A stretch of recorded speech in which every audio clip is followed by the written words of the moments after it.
अस्सलाम वालेकुम दोस्तों। टीम इंडिया को चैंपियंस ट्रॉफी के पहले मैच में जीत मिली है, मगर जितनी खुली जीत मिलनी चाहिए थी वैसी नहीं मिली।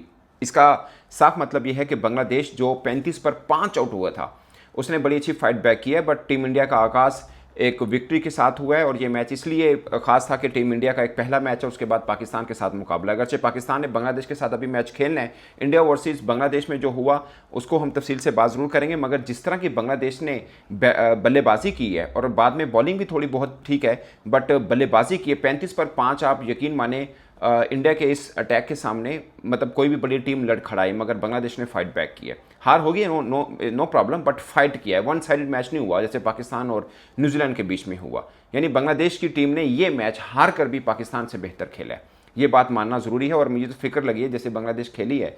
पाकिस्तान और बांग्लादेश का मैच जो रावलपिंडी में होना है, जहां पर बांग्लादेश ने पाकिस्तान को टेस्ट में क्लीन स्वीप हार दी थी, वहां पर पाकिस्तान जो ऑलरेडी मोराल गिरा हुआ है, फिर फ़खर जमान नहीं है, अब इंडिया के खिलाफ मैच में क्या होता है उसका बहुत फ़र्क पड़ेगा उस मैच के लिए भी। बट पाकिस्तान के लिए क्या इन है क्या आउट है, चैंपियंस ट्रॉफी का सफ़र कहाँ तक जा सकता है, उस पर भी छोटी सी बात जरूर की जाएगी। उस पर एक अलग व्लॉग मैं जरूर बनाऊंगा। मगर अभी बात करते हैं इंडिया वर्सेस बांग्लादेश पे। पहले पर पहली विकेट गिरी बांग्लादेश की, उसके बाद दूसरे पर दूसरी गिरी, 26 पर तीसरा आउट हुआ, 35 पर चौथा और 35 पर ही पांचवा। एक मोड़ के ऊपर अक्सर पटेल जो थे वो आए हैट्रिक के ऊपर, मगर रोहित शर्मा से कैच ड्रॉप हुआ। बट पॉइंट इसके बड़ी अच्छी बॉलिंग की, बट मोहम्मद शामी के 5 विकेट्स मिली हैं। थोड़े से रन उनको ज़्यादा हुए, मगर शामी की 5 विकेटें आना पाकिस्तान के लिए कुछ अच्छी न्यूज़ नहीं है, क्योंकि शामी ही अब उनके मेन बॉलर हैं। जब बुमराह उनके पास नहीं है तो शामी के ऊपर रखकर ही वो ज़्यादा खेलते हैं।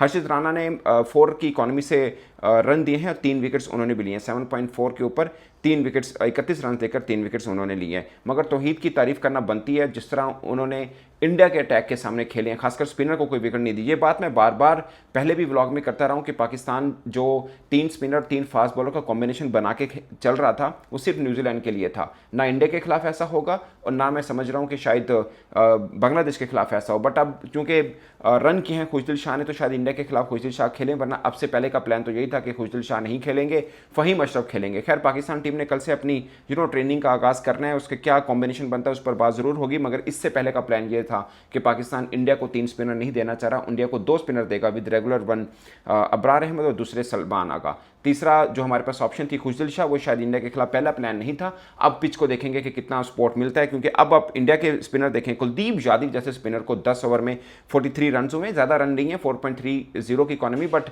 जब 35 पर 5 आउट होते हैं उस पर ये इकॉनमी भी ठीक है।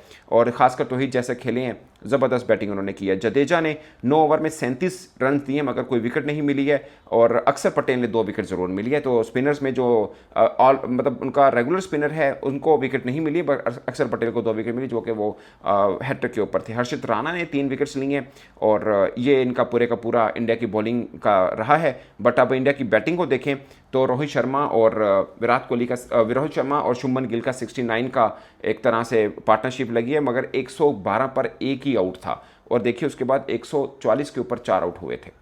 तो कहीं से फाइट बैक हुआ। बट मुझे लगता है कि बांग्लादेश की बॉलिंग थोड़ी सी इंडिया के सामने फीकी नज़र आती है। वो चाहे आप इंडिया का टूर उठा के देख लें, हालांकि यही बॉलिंग बांग्लादेश की थी जो पाकिस्तान के घर में इन्होंने आगे लगा के रखा, मगर इंडिया के सामने थोड़ा सा ये होते हैं। अगरचे कम स्कोर के ऊपर भी मैच को उन्होंने जिस हद तक खींचा जा सकता था वहाँ तक खींचा। बट मैं ये कहता हूँ यहाँ पे मॉरली आप कह सकते हैं कि क्लैप बनता है बांग्लादेश के लिए कि उन्होंने ज़बरदस्त किस्म की बैटिंग की है। वरना 35 पर 5 के बाद ये बनता नहीं है कि आपकी मतलब दूसरी टीम 228 रन कर जाए, वो भी इंडिया के खिलाफ, जो कि फेवरेट का टैग लेके इस चैंपियंस ट्रॉफी का इफ्तिताई मैच खेल रही है। तो इंडिया के एतबार से आप कह सकते हैं उनके लिए ये कंसर्न जरूर हो सकता है कि वो मैच जीते हैं बांग्लादेश के खिलाफ, और छोटी टीम नहीं है ऑफकोर्स, चैंपियंस ट्रॉफी में क्वालिफाई करके ही, मगर सब टीमों में सबसे कमज़ोर टीम जरूर मानी जाती है। बट फैसला होना है जब पाकिस्तान और बांग्लादेश का मैच होना है, क्योंकि मुझे डर लग रहा है, जैसे बल्कि मैंने कल जो शायकीन के साथ बात की वो भी कह रहे हैं कि आप इंडिया पाकिस्तान मैच की बात करते हैं, हमें तो डर ये लग रहा है कि जैसे खेल रहे हैं खुदा ना खास्ता हम बांग्लादेश से ना हार जाएं। वैसे मेरा मानना है कि शायद बांग्लादेश को तो हम हरा ही देंगे, बट फिर भी आज का फाइट बैक बांग्लादेश का ज़बरदस्त रहा। और पाकिस्तान के लिए डराने के लिए 2 चीज़ें थी, एक बांग्लादेश का फाइट बैक, दूसरा मोहम्मद शामी की बॉलिंग। उन्होंने पांजा लगाया है और ये पांजा उनके मोराल बूस्टिंग के लिए बहुत है। एक होता है ना फास्ट बॉलर को रिदम मिलना चाहिए, वो इनको मिला है। वरना आपसे पहले मुझे इतना खतरा नहीं लग रहा था मोहम्मद शामी से, क्योंकि मैं मोहम्मद शामी और बुमराह को ऑलमोस्ट एक ही कैटेगरी में लेता हूँ। आप वर्ल्ड कप उठा लें 2023 का, वहाँ पर शामी ने ज़बरदस्त बॉलिंग की और बुमराह से ज़्यादा विकेट्स लिए थे और बल्कि तमाम सबसे ज़्यादा विकेट्स ली थी। हालांकि मैच उन्होंने कम खेले थे, वो तो पांड्या इंजर्ड हो उनकी जगह पे आके खेले। मगर मुझे शामी इंग्लैंड के खिलाफ सीरीज में वो रिदम में नज़र नहीं आए थे उस तरह से। अगर बॉलिंग उधर भी उन्होंने ठीक की थी, बॉल जो नहीं को वो स्विंग करते हैं, जो नचाते हैं, वैसा नज़र ज़रूर आया था, मगर वो रिदम नहीं था जो हमें वर्ल्ड कप 2023 में था। अब इन्होंने पांचा लगाया है और ये कितना उनका मोराल बूस्टिंग करेगा वो बताएगा। अगेन वर्ल्ड रैंकिंग पर नंबर 1 यानी ओडे आईसीसी रैंकिंग के ऊपर नंबर 1 शुभमन गिल ने एक दफ़ा फिर अपनी बैटिंग क्लास दिखाई और खूबसूरत उन्होंने बैटिंग की है, जो कि पाकिस्तान के पर्सपेक्टिव में देखें, शामी का विकेट्स लेना और फिर 69 की उनकी ओपनिंग पार्टनरशिप, वो रोहित शर्मा ऐसे ही खेलते हैं। आपको एकदम लगेगा मतलब रोहित शर्मा की, वैसे तो उनके कद के मुताबिक देखें तो शायद ये छोटी इनिंग है जो रोहित शर्मा ने खेली है, बट 36 पे 41 है। मतलब वो जब इतना खेल लेते हैं, वो हमेशा उनकी मैंने वो एक टॉक सुनी है, वो कहते हैं जब मैं इतने रन कर लूँ फिर मैं अपनी गलती से आउट हो सकता हूँ, अदरवाइज मैं जो कि बॉलर आउट नहीं कर सकता। तो वो ये थोड़ा तेज़ खेलते हैं उस चक्कर में 113 के स्ट्राइक रेट के साथ वो खेलें और 100 की स्ट्राइक रेट बहुत होती है, और इंडियन पर्सपेक्टिव में वो ऊपर से आके जो दबाव डालते हैं वो अपने आप में खास है। तो एक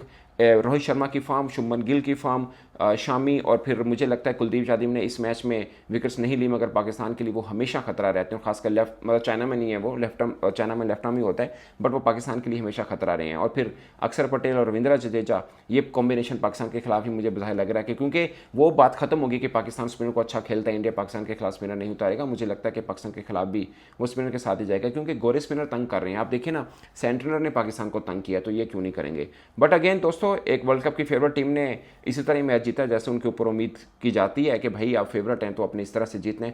बट अगेन मैं इसमें बांग्लादेश की हार को बुरी हार नहीं कहूँगा, जिस तरह की उन्होंने फाइट बैक की है, वंडरफुल, मज़ा आया मैच का। मतलब ऐसा नहीं है कि खाली पीली हो गया, अच्छी उन्होंने भी फाइट बैक की है। तो दोस्तों, बांग्लादेश वर्सेस इंडिया के मैच में आपकी क्या राय है, अपनी राय कमेंट के सूत्र में जरूर बताइएगा। और दोनों टीमों से पाकिस्तान ने अभी मैच खेलने हैं और कठिन मरहला है पाकिस्तान का चैंपियंस ट्रॉफी का, दोनों को हराना पड़ेगा अगर चैंपियंस ट्रॉफी का सेमीफाइनल खेलना है। ये नहीं कि तय हो जाएगा, बट ये करना जरूर पड़ेगा, क्योंकि रन रेट का मामला आगे भी रहेगा। और खुदा ना खासा अगर इंडिया से हम हार गए तो समझे कहानी खत्म है। वैसे कहानी अभी भी हमारी खत्म है, बट इंडिया से हारने के बाद प्रैक्टिकली खत्म हो जाएगी, मैथमेटिकली फिर भी एक बिल्कुल थिन सा चांस रहेगा। वही जो होता है, मतलब अनफॉर्चुनेट है हमारे लिए कि हम पहला मैच ही हारे हैं, वही हो गया, वो हो जाए तो ये हो जाए, इफ एंड बट सीन शुरू हो गया। मगर इस पर तफसीली व्लॉग मैं बाद में बनाऊंगा, इस पर आप अपनी राय कमेंट के सूत्र में जरूर आएगा। मेरी तरफ से इतना, इजाजत दीजिए, अल्लाह हाफिज़।